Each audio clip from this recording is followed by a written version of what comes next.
Des lanceurs d'alerte, associations et journalistes interpellent Emmanuel Macron sur la loi controversée sur le secret des affaires.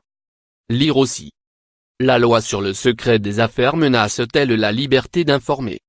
Le Parlement s'apprête à voter, via une procédure accélérée, une proposition de loi portant sur la protection des savoir-faire et des informations commerciales non divulguées, secret d'affaires, contre l'obtention, l'utilisation et la divulgation illicite. Le texte est la transposition d'une directive européenne adoptée en 2016, décrite comme une menace pour la liberté d'informer.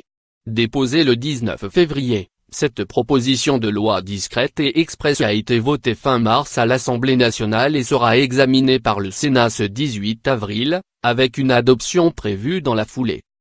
Alors qu'habituellement les directives européennes sont transposées par un projet de loi gouvernemental, passant en Conseil des ministres et comportant une étude d'impact, nous regrettons que la France ait, cette fois, choisi une discrète proposition de loi d'initiative parlementaire, souligne la lettre ouverte. En janvier 2015, lorsque nous vous avions interpellé sur l'intégration dans votre projet de loi d'un amendement sur le secret des affaires, vous aviez fait le choix de retirer cette disposition, la jugeant dangereuse pour les libertés publiques. Pourtant, lors du récent débat parlementaire, votre gouvernement a refusé les amendements permettant de restreindre l'application du secret des affaires aux seuls acteurs concurrentiels. Pourquoi un tel revirement, s'interrogent les signataires. Lire aussi. Secret des affaires, transparence, où placer le curseur?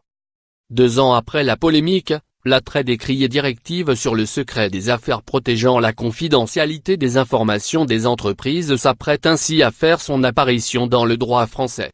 La directive vise à protéger les entreprises contre le vol de leurs secrets industriels ou leur divulgation à des concurrents ou au grand public. Mais le souci du secret d'une entreprise peut parfois entrer en contradiction avec l'intérêt général. C'est cette tension entre 2 objectifs parfois antagonistes qui a nourri la controverse pendant la préparation de cette directive.